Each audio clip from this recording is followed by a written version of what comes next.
Hello and welcome back to your channel study path में आप सभी का स्वागत है। और आज के इस टॉपिक एग्रीकल्चर में हम टॉपिक नॉन फूड क्रॉप्स पर थोड़ा सा प्रकाश डालेंगे। देखिए, रबर के बारे में बात करेंगे। तो रबर क्या है, एक इक्वेटोरियल क्रॉप है जो कि एक स्पेशल क्लाइमेटिक कंडीशंस के अंदर उगाया जाता है। इक्वेटोरियल मतलब थोड़ा सा इसको गर्माहट वाला एरिया ज़्यादा पसंद है रबर को।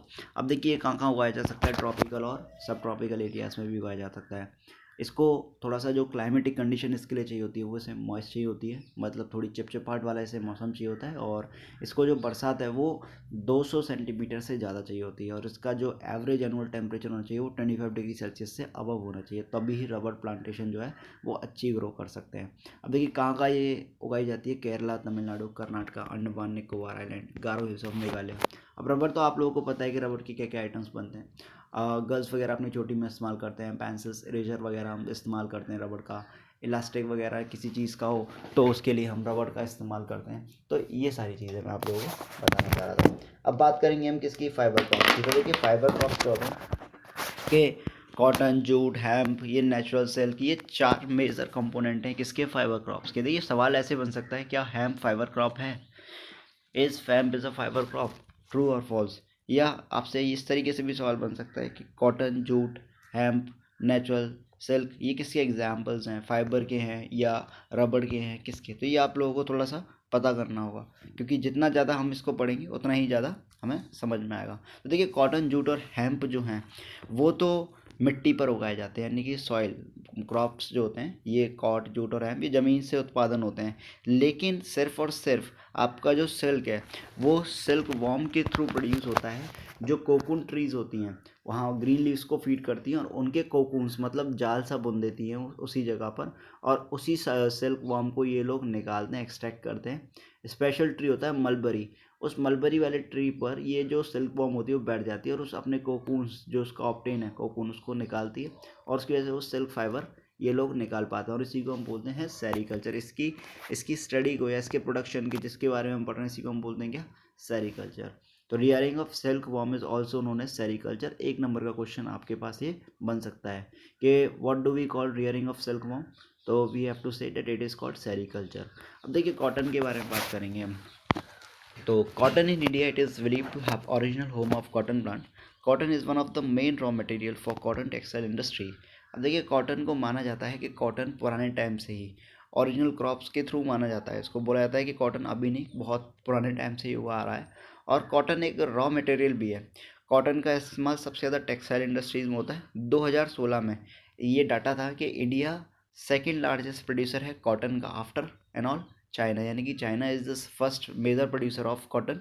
और 2016 का डाटा है। It might be going to change, अगर सपोज करोगे 2021 अब जो चल रहा है, धीरे धीरे करके जब हम डाटा बढ़ता चलेगा हो सकता है कि इंडिया आने वाले कुछ समय में कॉटन की जो मात्रा है उसको बढ़ा दें, तो वो डिपेंड करता है। तो चाइना जो है वो नंबर वन था 2016 की रिपोर्ट के हिसाब से। कॉटन जो है वो ड्राई पार्ट में, यानी कि जहाँ सूखे वाले इलाके हैं वहाँ पर भी उगाया जाता है। सबसे ज़्यादा डेक्कन प्लेट्यू में हमारे यहाँ जो महाराष्ट्र है वहाँ डेक्कन प्लेट्यू, वहाँ काली मिट्टी देखने के लिए मिलती है। तो उस काली मिट्टी पर सबसे ज़्यादा मतलब एक तो वहाँ टेम्परेचर भी अच्छा खासा है और वहाँ लाइट रेनफॉल है, और इसको मतलब थोड़ी बरसात भी कम होती है, काली मिट्टी भी है। और इसको 210 दिन तक फ्रॉस्ट फ्री डेज रहने चाहिए, यानी कि उस टाइम पर कोई वो नहीं पड़नी चाहिए, ओस वगैरह नहीं पड़नी चाहिए। अगर 210 दिन तक वहाँ ओस पड़ी तो दिक्कत में वो आ जाएगा। ब्राइट सनशाइन चाहिए होती है, मतलब ख़राब हो जाएगी, इस पर कीड़े लग जाएंगे। तो ये सारी चीज़ें, इसकी जो कंडीशंस हैं वो आपको समझ में आई होंगी। इसके बाद बात करेंगे हम कि it is a kharif crop, इसको हम खारिफ क्रॉप भी कहते हैं, है ना। एक सेकेंड, थोड़ा सा लाइट कर लेता हूँ इसको। तो देखिए इसके बाद हम बात कर रहे हैं कि it is also known as kharif crop जो कॉटन है। और इसे 6 से 8 महीने के अंदर मैच्योर होने में टाइम पीरियड लगता है इसका, मतलब 6 से 8 महीने में बड़ा हो जाता है। अब ये कहाँ कहाँ उगाया जाता है, महाराष्ट्र, गुजरात, एमपी, कर्नाटका, है ना, आंध्र प्रदेश, तेलंगाना, तमिलनाडु, पंजाब, हरियाणा, उत्तर प्रदेश। देखिए सभी राज्य तो नहीं, लेकिन कुछ राज्य एग्जाम्पल के तौर पर आप लोगों को याद होने चाहिए। ये तभी याद होंगे जब हम बार बार इस चीज़ को पढ़ेंगे। अब देखिए जूट के बारे में बात करेंगे। तो जूट एक तरीके का गोल्डन फाइबर है, और जूट जो है वो कहाँ उगाया जाता है? फर्टाइल सॉइल के अंदर। हर साल फ्लड आता है, फ्लड के बाद जो मिट्टी होती है वो रिन्यूड हो जाती है, क्योंकि अपने साथ पहाड़ों से मिनरल्स लाती है और वो धीरे धीरे करके नीचे वाले डाउन साइड एरियाज जो होते हैं हिल साइड के, वहाँ पर जाकर वो सेटल हो जाती है। तो कहाँ कहाँ होती है? वेस्ट बंगाल, बिहार, आसाम। तो यहाँ पर ये जो सॉइल होती है, ये एलुवियल भी कह सकते हैं, इस पर भी जूट बहुत अच्छा उग जाता है ना। वेस्ट बंगाल, बिहार, आसाम, मेघालय, तो यहाँ पर एक हैं जूट प्रोड्यूसिंग एरियाज हैं। ये बनाने किसके काम आते हैं? गनी बैग्स कह सकते हैं, मतलब टांगने वाले थैले नहीं होते, mats, rope, yarn, carpets, artefacts. So these are the example from which we can extract the product and make this simple products, है ना। तो हम मतलब जूट से इस तरीके के प्रोडक्ट्स को एवेल्यूएट कर सकते हैं, बना सकते हैं। अब इसकी कॉस्टिंग थोड़ी हाई होती है ना। It is using market through synthetic fibres and packing material, particularly the nylon. अब देखिए धीरे धीरे करके पहले जूट के बैग आया करते थे, लोग उनका इस्तेमाल किया करते थे, लेकिन जैसे जैसे जनरेशन बढ़ती आ रही है, इंडस्ट्रियल सेक्टर्स का ग्रोथ होता जा रहा है, वैसे वैसे अब हम नायलॉन का इस्तेमाल, जैसे फॉर एग्जांपल हम नायलॉन का इस्तेमाल करते हैं, है ना, कपड़े वगैरह, कोई गुड्स वगैरह। तो पहले इसकी कॉस्ट हाई आती थी क्योंकि इसमें लेबर कॉस्ट ज़्यादा लगती थी, और नायलॉन क्लॉथ चीप, मतलब प्लास्टिक वगैरह से इस चीज़ों से बन जाती है। पैकिंग मटेरियल वगैरह जो है पहले जूट बैग में कहते थे, अब धीरे धीरे करके चीज़ें चेंज हो रही हैं। अब बात करेंगे हम क्या, किस चीज़ की? टेक्निकल और इंस्टीट्यूशनल रिफॉर्म्स के बारे में। तो किस तरीके के टेक्निकल और इंस्टीट्यूशनल रिफॉर्म्स जो हैं वो देखने के लिए हमें मिल रहे हैं। तो it was mention in the previous page that agriculture had been practice in India over 1000 of years. हम सभी को पता है कि अभी से नहीं, काफ़ी हज़ारों सालों से चलता आ रहा है टेक्निकल इस्तेमाल। अब हमें सस्टेनेबल यूजेस तो करना है लैंड का, लेकिन हमें विदाउट टेको institutional change have hinder the pace of agriculture development. अब देखिए यहाँ पर हम बात किसकी कर रहे हैं कि हमें सस्टेन यूजेस ऑफ लैंड का तो इस्तेमाल करना है, लेकिन हमें इस तरीके का नहीं इस्तेमाल करना है कि टेक्नोलॉजी जो हमारे आने वाले एग्रीकल्चर्स को डिस्ट्रक्शन पहुंचा सके। जैसे हम कह सकते हैं कि जब 1916 में green yielding variety, green revolution startup हुआ था, तो उस दौरान में हमने देखा था कि केमिकल और फर्टिलाइजर्स का यूज़ जो है वो ज़्यादा बढ़ गया था, क्योंकि लैंड के सेक्टर पर जहाँ डेंसली पॉपुलेटेड एरिया जैसे उत्तर प्रदेश और महाराष्ट्र, वहाँ पर केरला वगैरह, तो वहाँ पर क्या है, लोग जो है वो केमिकल और फर्टिलाइज़र का भरपूर इस्तेमाल कर रहे थे कि वो सबसे ज़्यादा मतलब चीज़ों को उगा सके। तो ये तो हमने पिछले वाले चैप्टर्स में और लेक्चर्स में भी पढ़ा हुआ था। अगर आपने वो पुराने चैप्टर्स नहीं देखे तो आप पहले उनको भी देखिए, थोड़ा आइडिया लगेगा आपको इस चीज़ के बारे में। तो हमने तो हम यही कहना चाह रहे हैं कि हमें किस तरीके से सस्टेन यूजेस ऑफ लैंड का इस्तेमाल करना है, जिससे कि हम आगे का काम अपनी एग्रीकल्चर लैंड को बेहतर बना सकें। अब देखिए, in spite of development of sources of irrigation, most of the farmer in the large part of the country still depend upon the monsoon and the natural fertility. तो मानसून पर भी और नेचुरल फर्टिलिटी पर आज भी लोग निर्भर हैं, क्योंकि अगर मानसून अच्छा नहीं होगा या सॉइल की फर्टिलिटी अच्छी नहीं होगी, तो सीरियस चैलेंज जो है वो उनके सामने आकर खड़ा हो जाएगा। हम सभी को पता है कि मोर देन 60% लाइवलीहुड जो है, पॉपुलेशन जो है, वो एग्रीकल्चर पर ही डिपेंड करता है। तो हमें ये इंश्योर करना होगा कि जो कलेक्टिवाइजेशन है, मतलब land holding, consolidating of holding, cooperation, abolition of zamindari, मतलब हमको ये देखना होगा कि ज़मीन के कोई हिसाब बटे नहीं, कलेक्टिवाइजेशन ना हो। ऐसा ना हो कि ज़मीन का पर इंडस्ट्रीज़ वगैरह ये सब कुछ बन रही हों, और जिसके पास जो ज़मीन है, कंसोलिडेशन ऑफ होल्डिंग्स, मतलब जिसके पास ज़मीन है वो ज़मीन उसी के पास रहे, वो एग्रीकल्चर के लिए ही इस्तेमाल हो, है ना। कॉपरेशन या ज़मींदारी वाला जो काम चल रहा है वो सब चीज़ ख़त्म हो जाए। जो पहले ज़मींदार एक्सट्रैक्ट किया करते थे टैक्स को, या अपनी ज़मीन पर काम कराया करते, तो वो चीज़ नहीं रहनी चाहिए। Thus collectivisation were given priority to bring institution reform. अब देखिए यहाँ पर सबसे पहले उनका मेन ध्येय यही था कि टेक्नोलॉजी में हम क्या रिफॉर्म करें, कि ये कलेक्टिवाइजेशन ऑफ लैंड होल्डिंग्स वाले, कॉपरेशन, ये सभी को हमें मतलब ध्यान रखना होगा कि अगर इस तरीके की हरकतें हुई इंडिया के अंदर एग्रीकल्चर लैंड को लेकर, तो आने वाले टाइम पर एग्रीकल्चर के लिए हम किसी और कंट्रीज़ पर निर्भर हो जाएंगे। तो ये सारे इंस्टीट्यूशनल रिफॉर्म्स लाने काफ़ी ज़्यादा ज़रूरी थे। अब देखिए लैंड रिफॉर्म के बारे में बात करेंगे कि तो लैंड रिफॉर्म ये तो जो हमारा फर्स्ट 5 ईयर प्लान था, कि हमने पहले 5 ईयर्स प्लान बनाए थे कि हम इंडस्ट्रीज़ को, फिशिंग सेक्टर्स को, प्राइमरी, टर्सरी, इन सेक्टर्स पर हम ध्यान देंगे, लेकिन धीरे धीरे कर हम इन चैप्टर्स, इन लेक्चर्स के ऊपर हम ध्यान देंगे। तो ये सारी चीज़ें जो है हमारे प्यारे बच्चों, वो सब हमें जानने के लिए मिलेगी। अब बात करेंगे हम लैंड रिफॉर्म्स के बारे में। देखिए अब देखिए, एक चीज़ मैंने आपको बताया कि उस टाइम पर क्या था, इनहेरिटेंस हुआ करता था। जैसे मेरे बाबा और मेरे बाबा का पोता, फिर उसका भी बच्चा। तो पहले क्या हुआ करता था, कंसोल मतलब जो साइज था लैंड होल्डिंग का वो डिस्ट्रीब्यूट हो जाता था। वो होता कैसे था कि आपकी फैमिली में सपोज करो कि 5 भाई, आपके पापा के 4 भाई थे, है ना। तो जब बाबा ने उनको लैंड होल्डिंग्स दी, जब बाबा के पास तो बड़ा खेत होगा तो उन्होंने हिस्से किए होंगे उस खेत के, तो उसी को हम बोलते हैं इनहेरिटेंस ऑफ लैंड। तब उसकी वजह से जो लैंड पहले एक बड़ा लैंड एग्रीकल्चर के लिए इस्तेमाल हो रहा था, अब वो लैंड जो है वो टुकड़ों में बढ़ गया।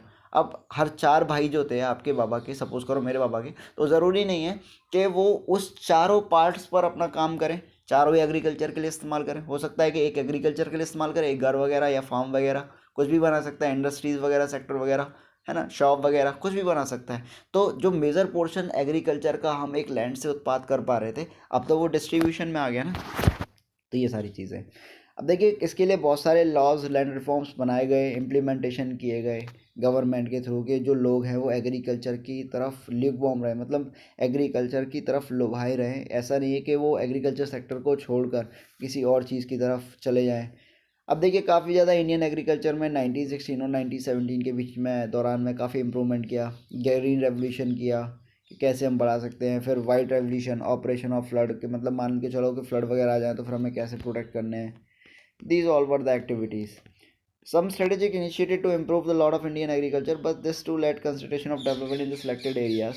अब देखिए यह कोशिश ये की गई इन लोगों के थ्रू कि कैसे भी ना कैसे करके, मतलब हम जो कंसंट्रेशन है ना, कैसे भी ना कैसे करके जो कंसंट्रेशन है डेवलपमेंट की फ्यू सिलेक्टेड एरियाज़ में, इसको हम करें। 1980s और 1990s के दौरान में काफ़ी ज़्यादा comprehensive of development programme initiated किए गए कि कैसे भी ना कैसे करके हम इंस्टीट्यूशनल और टेक्निकल रिफॉर्म्स ला सकें। कैसे भी ना करके हम जो डेवलपमेंट है उस, मतलब हम इस खेतों के अंदर, एग्रीकल्चर लैंड के अंदर हम कैसे भी ना कैसे कर कर रिफॉर्म्स ला सकें। काफ़ी ज़्यादा इनिशिएटिव्स किए गए गवर्नमेंट के थ्रू 1980s और 1990 के थ्रू। इसमें बताया गया कि उन्होंने इंस्टीट्यूशनल के दौरान पे भी, जब सरकार ने लगा कि साहब अब एग्रीकल्चर का तो डिस्ट्रक्शन होने वाला है, तो सरकार ने 1980 में और 1990 के दौरान कुछ नए प्लान्स का आगमन किया। अब जैसे उन्होंने प्रोविज़न दे बनाया कि साहब अगर आपकी क्रॉप्स जो है फ्लड्स के थ्रू या ड्रॉट्स या कोई साइक्लोन चक्रवात आ जाए उसके थ्रू अगर डिस्ट्रक्ट होती है तो सरकार भरपाई करेगी, है ना। उसके लिए आपको एक छोटा सा मतलब बीमा वगैरह कराना हुआ, इंश्योर करने के लिए कि आपकी क्रॉप्स जो है वो सेफ्टी में रहें। फिर ग्रामीण बैंक्स, कोऑपरेटिव सोसाइटी, ये भी सरकार के थ्रू खोली गई कि लोग जो हैं मतलब इस चीज़ को लेकर मतलब लोन्स वगैरह ये सब कुछ दे दें। किसान क्रेडिट कार्ड वाली स्कीम जो थी, पर्सनल एक्सोरेंस इंश्योरेंस स्कीम जो है, वो सब गवर्नमेंट ने प्रोवाइड कराई, किसके लिए, बेनिफिट, जिससे कि जो फार्मर्स हैं उनको बेनिफिट मिले इस चीज़ का। Moreover, special weather bulletin, agriculture programs for farmers introduced on the radio, televisions. Government announced minimum support price, remuneratives, procurement prices, important crops to check exploitation of farmers by speculator and middlemen. अब देखिए government ने कई सारी provisions को देखा। उन्होंने देखा कि हम कैसे हम रेम्यूनरेटिव्स दे सकते हैं, मतलब अगर उनके साथ नुकसान होता है तो हम उन्हें कैसे भरपाई कर सकते हैं। सपोर्ट प्राइस दिए, प्रोक्योरमेंट प्राइजेस दिए कि साहब आपका जो गेहूँ है मार्केट में यदि कोई नहीं खरीदेगा तो हम एक उसे मिनिमम सपोर्ट प्राइस पर उस चीज़ को, आपके गेहूँ वगैरह को खरीदेंगे। तो इस तरीके का प्रोक्योरमेंट प्राइजेस जो थे सरकार ने उनके आगे रखे कि आप इस क्रॉप को उगाओ तो हम आपको इस तरीके का इतना पैसे में हम आपसे खरीद लेंगे, चाहे कोई खरीदे या नहीं खरीदे। देखिए ऐसी एक स्टोरी है भूदान ग्रामदान की। महात्मा गांधी जी के जो मित्र थे, हम कह सकते हैं स्पिरिचुअल एयर थे, वो थे विनोबा भावे। और काफ़ी मतलब धर्मात्मक धर्मात्मक थे विनोबा भावे जो थे। और इन्होंने काफ़ी ज़्यादा मतलब लोगों के लिए बहुत काम किया। और जैसे हम कह सकते हैं कि एक ग्राम स्वराज्य जो था, कंसेप्ट जो था, वो इन्हीं के थ्रू रखा गया था। गांधी जी आफ्टर, जब गांधी जी का मार्टिरडम हो गया था, मतलब गांधी जी शहीद हो चुके थे, तो विनोबा भावे जी जो थे उन्होंने पद यात्रा निकाली गांधी जी के लिए, और इस गांधी जी के मैसेज को वो दूर दूर तक लेके गए। जैसे आंध्र प्रदेश में गए वो, वहाँ पर पूंचमपल्ली में जगह थी, वहाँ पर उन्होंने अपने भाषण वगैरह दिए, ये कि हम लैंडलेस को फार्मर जो हैं उन्हें कैसे हम बच प्रोटेक्ट कर सकते हैं कैसे। तो विनोबा भावे से जो थे उनसे गुजारिश की गई थी आंध्र प्रदेश के पुअर पीपल्स के थ्रू कि हमारी जो आर्थिक स्थिति है वो ठीक नहीं है, तो हमको आप कोशिश कीजिए कि हमें ज़मींदार से हमें लैंड्स दिलवाइए, या गवर्नमेंट से कह के हमें कुछ लैंड का एलोकेशन कराइए जिससे कि हम अपना गुजर बसर कर सकें। तो विनोबा भावे ने कहा कि मैं आपको आश्रित तो नहीं कर सकता, लेकिन मैं आपको ये ज़रूर बता सकता हूँ कि मैं कोशिश करूँगा कि मैं सरकार से बात करूँ आपके प्रतिबंध को लेकर, और आपको कोऑपरेटिव फार्मिंग्स वगैरह ज़मीन का थोड़ा बड़ा हिस्सा दिलवा दूँ। हुआ यूं कि उस टाइम पर एक श्री रामचंद्र रेड्डी थे और उनके पास 80 एकड़ लैंड थी। तो उन्होंने अपनी 80 एकड़ लैंड जो थी वो ऑफ़र की कि जो 80 लैंडलेस लेबर फार्म विलेजेस थे जिनके पास कोई ज़मीन नहीं थी, आप इनको दान में दे दो। तो इसी को वो भूदान मूवमेंट भी कहते हैं। और धीरे धीरे करके जो उनके आइडियाज़ थे, है ना, रेड्डी के, और क्योंकि विनोबा का पूरा इम्पैक्ट था आंध्र प्रदेश के अंदर, पुचमपल्ली डिस्ट्रिक्ट के अंदर, तो उस टाइम पर काफ़ी दूर दूर तक ही ट्रेवल्ड एंड इंट्रोड्यूस आइडियाज़ कि उसने पूरी दुनिया के अंदर फैलाया कि हम इस तरीके से ज़मींदार से प्रोटेक्ट कर सकते हैं विलेजेस को, ओनर्स को। तो उसके बाद धीरे धीरे करके सरकार को भी लगा कि we should distribute some land to the villages, otherwise उनको भी लगा कि इसी को ग्रामदान भी कहने लगे, क्योंकि लैंड ओनर्स को लगा कि अगर वो अपने कुछ लैंड का हिस्सा नहीं देंगे गरीब लोगों को, गरीब फार्मर्स को, तो हो सकता है कि उनकी जो लैंड है वो जब्त हो जाए सरकार के थ्रू। तो इसी को हम भूदान ग्रामदान मूवमेंट कहते हैं, या हम कह सकते हैं ब्लडलेस रेवोल्यूशन, क्योंकि इस दौरान में किसी का खून वगैरह नहीं हुआ था, मतलब खून खराबा नहीं हुआ था सरकार के थ्रू, या लोगों के बीच में कोई वो नहीं हुआ था एंथुजियास्टिकली कि किसी के बीच में कोई लड़ाई वगैरह दंगा वगैरह नहीं हुआ, और ये बहुत आराम से हो गया। इसको हम ब्लडलेस रेवोल्यूशन भी कहते हैं। आई होप आपको ये चीज़ें समझ में आई होंगी, मैं आशा करता हूँ। देखिए मेरे प्यारे बच्चों, वीडियो थोड़ी लेंदी हो जाएगी, मैं भी नहीं चाहता कि आप लोगों को थोड़ा डिस्ट्रैक्ट करूँ। बाकी का छोटा सा सेगमेंट जो है वो हम अगले लेक्चर में पढ़ लेंगे, है ना। इससे पहले आप सिर्फ इतना ही काम कीजिए कि आप लोग ज़्यादा से ज़्यादा पढ़िए। अब मैं contribution of agriculture to the nation economy employment output को अगले लेक्चर में कवर अप करूँगा। और आई होप कि पेपर्स भी आपके आने वाले हैं, तो आप थोड़ा तरीके से स्टडी करें, क्योंकि ये आने वाले टाइम में आप ही को काम करेगा, मुझे नहीं। सो स्टडी हार्ड, क्योंकि अगर एक बात मेरे प्यारे बच्चों आप जान लो, यदि आप नहीं पढ़ते हो तो आपसे कोई कहने वाला नहीं है। कुछ बच्चे मेरे से कह रहे हैं कि सर MCQs वगैरह आएंगे कोविड-19 के थ्रू, तो ऐसा नहीं है। Might be possible that there must be a change in exam pattern. आप लोगों को तो पूरा पढ़ना चाहिए। आप आश्रित कैसे रह सकते हैं कि आज नहीं हम कल कर लेंगे, कल नहीं परसों कर लेंगे, पर जब तक हम नहीं पढ़ेंगे तब तक कुछ नहीं कर पाएंगे। हम लूजर्स क्यों हैं? क्योंकि हम लोग नहीं पढ़ पा रहे हैं, रीज़न ही तो ये है। अगर हम डेली पढ़ेंगे, कोई टॉपर नहीं होता, कोई पैदा टॉपर नहीं होता मम्मी के पेट से या बाहर निकल के। आपका अंतर आत्मा, आपका विश्वास होना चाहिए अपने ऊपर के चलो at least I should give 10 minutes और 20 minutes to the devoted teachers जो पढ़ा रहे हैं आप लोगों को। Literally you should take care के हाँ चलो they are doing a lot for us, then why won't be able to study, why don't we do it for our parents. हम अपने पेरेंट्स के लिए क्यों नहीं कर पा रहे हैं? तो ये सारी चीज़ें आप सभी को देखनी होंगी मेरे बच्चों। आप यही कंप्लेंट करोगे सर ये चैप्टर हमारा रह गया या हम कर नहीं पाए, सर कुछ क्लियर दे दीजिए। Will it be able to work for you in your future aspects? क्या आगे चल के ये काम करेगा आपके लिए? नहीं ना। तो पढ़ना तो हमें पड़ेगा। देख लीजिए, डिपेंड तो आपके हाथ में करता है। टॉपर्स टॉपर्स बन जाएंगे, आप लूजर्स ही रह जाएंगे। सब पढ़ रहे हैं, कोई किसी को नहीं बताता। कोई खेल भी रहा होगा अपने घर पे तो वो नहीं बताएगा कि मुझे क्या करना है क्या नहीं करना। जब तक आप खुद से नहीं को आपको नहीं पता, आपका टाइम तो वेस्ट कर जाएगा आपका दोस्त, लेकिन वो रात में पढ़ रहा है, दिन में पढ़ रहा है, लेकिन आपको नहीं बताएगा। और ये फैक्ट है। कितने भी आप दोस्त बना लो, सिर्फ आपके स्कूल तक आपके साथ है, उसके बाद आपके साथ कोई भी दोस्त वगैरह नहीं रहेगा। अब ये आपको इंश्योर करना होगा कि अपनी ज़िंदगी अब आपके हाथ में है, या तो आर या पार। देख लो, बहुत कम समय मिला हुआ है। अब अगस्त तो लिटरली आई गई, जुलाई के बाद, और अब देख लो पेपर आने में, अब फरवरी तक पेपर हो ही जाएंगे। चाहे MCQs आए, हो सकता है बोर्ड इस बार पास ही ना करे, इस बार बुलाकर पेपर दिलाए, फिर क्या कर लोगे आप? कुछ नहीं। दूसरे स्कूल में सेंटर पड़ गया तो भी कोई दिक्कत नहीं, अब क्या कर लोगे? तो मेरा तो सिर्फ एक ही सजेशन है कि बूंद बूंद से घड़ा भरता है। अब आप देख लो कि आपको घड़ा भरना है या नहीं, वो आपकी इच्छा है। तो ओके, फिर बाय, फिर मिलते हैं नेक्स्ट लेक्चर में आप सभी से।